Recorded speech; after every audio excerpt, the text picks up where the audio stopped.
Hello, guys. We are on chapter 3, pregnancy and prenatal development. We're going to start this chapter. It's a quick PowerPoint this time.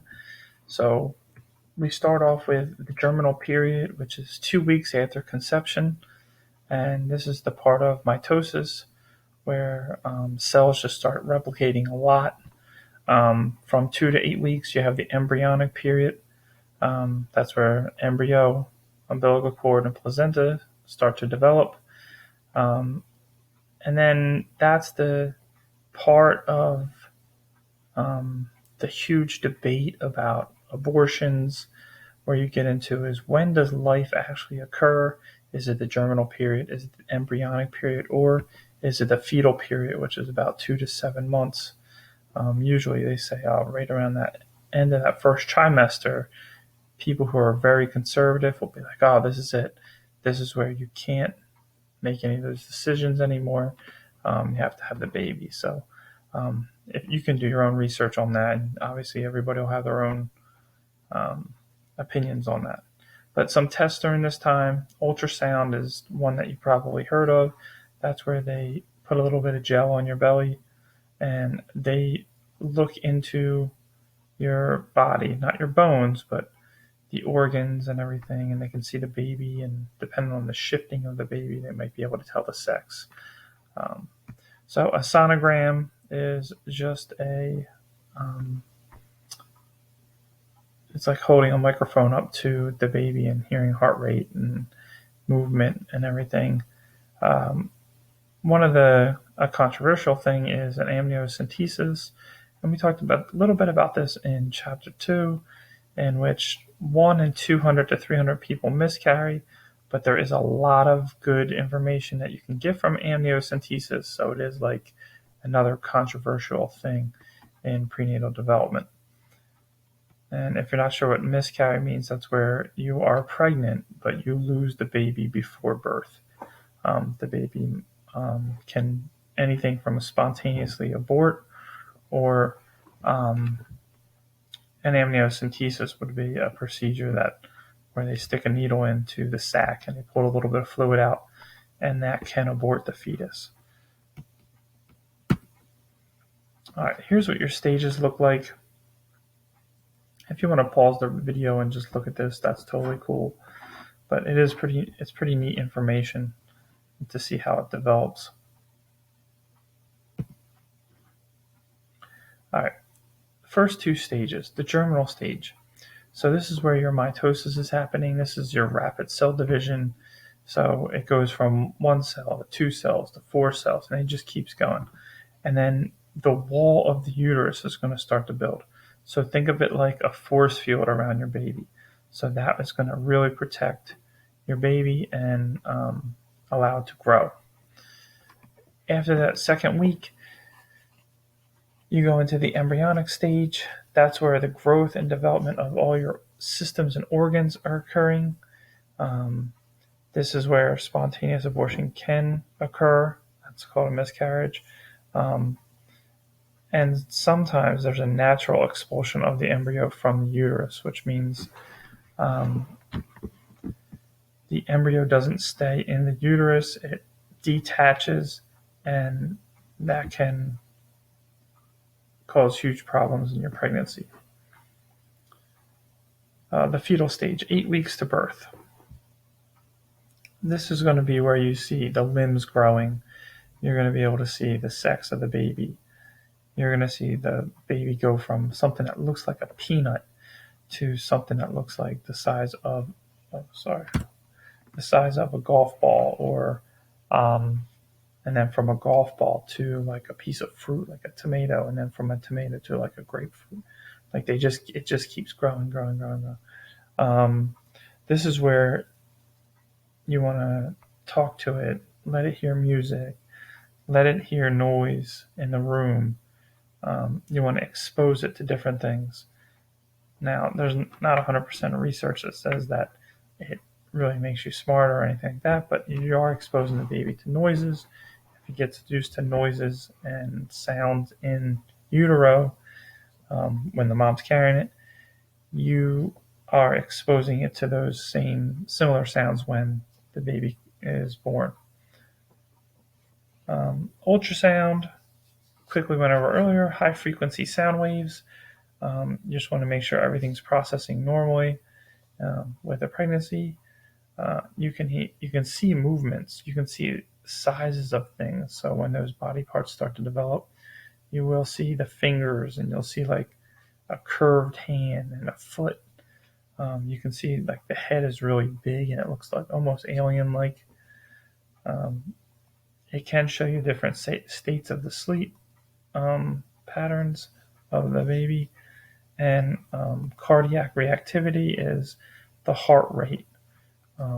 So, say the mom eats something, it can have a more of a heart rate. If the mom is exercising, it can increase heart rate. If the mom has a lack of oxygen, that'll slow the heart rate down of the baby. Not a good thing, obviously. Early signs of pregnancy.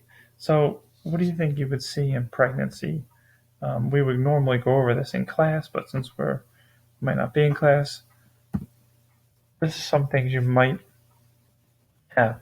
Now, you can have this for other things, other reasons too. So don't say if you have two of these, oh my God, I'm pregnant. All right, so don't think it like that. Think of it as something that's a little more consistent with these. So when you're pregnant, you're tired, fatigue, bleeding, cramping might occur. If you have excessive bleeding, especially towards that late trimester, you should definitely just run right to a doctor. Nausea.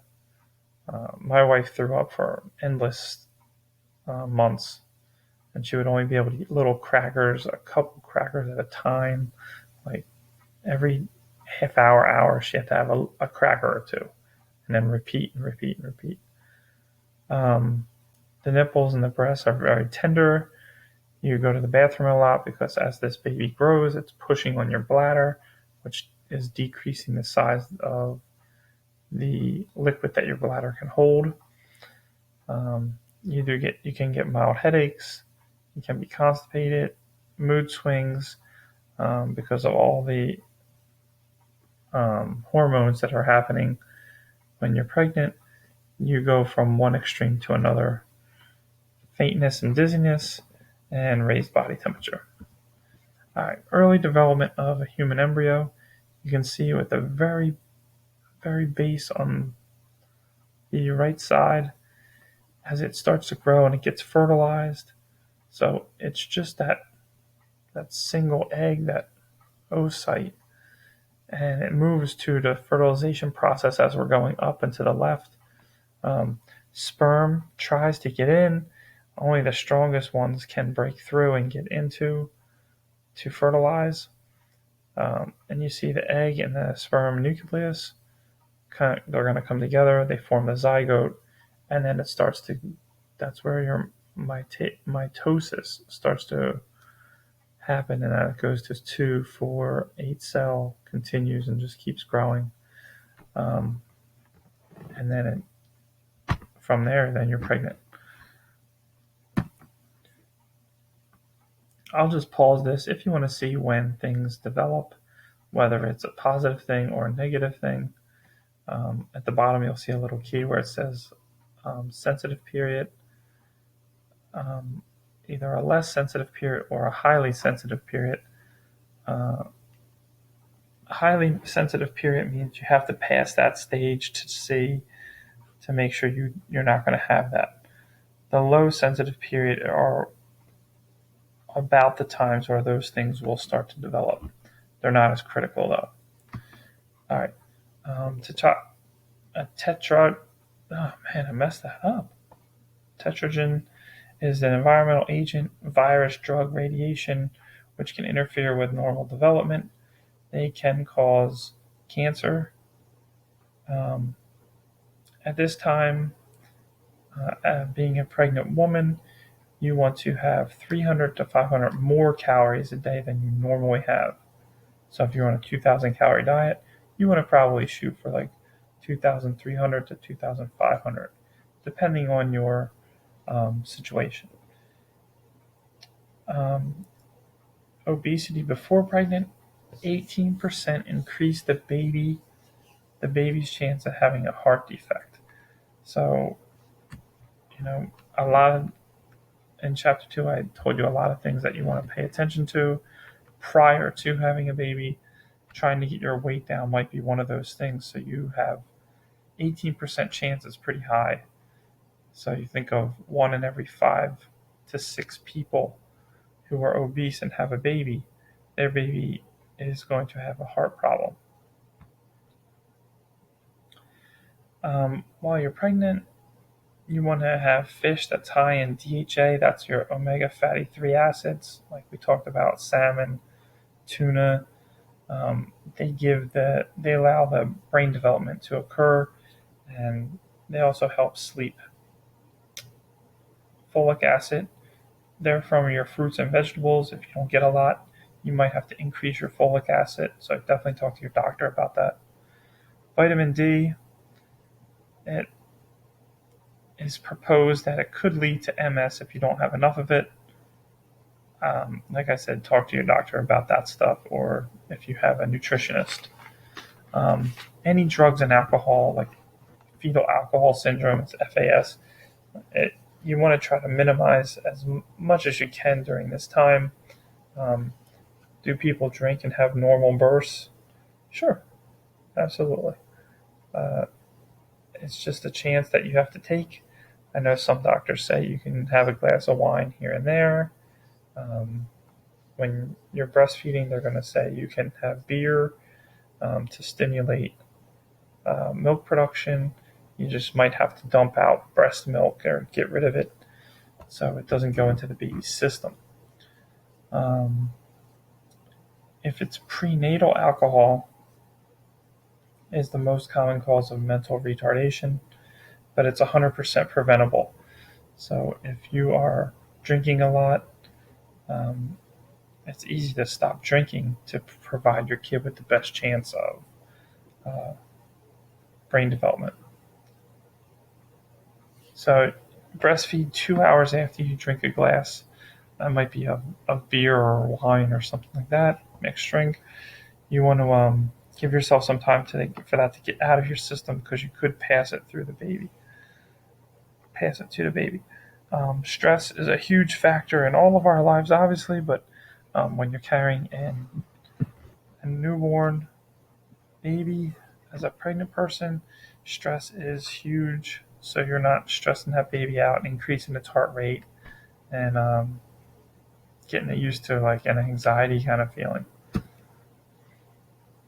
Um, some of the other things that are probably pretty simple for you is don't expose them to lead, marijuana, tobacco, alcohol, radiation, pesticides, um, because they can develop poor sperm on the father's side. The father's stress, it could hurt the sperm. Smoking can transmit genetic abnormalities, just regular smoking. Uh, and then when the father smokes, he's also providing secondhand smoke to the mother, which can cause, now this isn't the mother smoking, this is only the father smoking, low birth weight, respiratory infections, sudden infant death, and cancer. So there are other things that can happen to a newborn in their lives. Obviously, if dad did drugs, that can have a dramatic effect on his sperm. The sperm, maybe about sperm that's messed up, actually gets through to the egg, and then the sperm isn't a perfect candidate, but it's still made it through. If you have any questions, let me know. If you want to talk about other things you think that could affect pregnancy, please let me know. Any questions, I'm willing to help you out. Have a good one.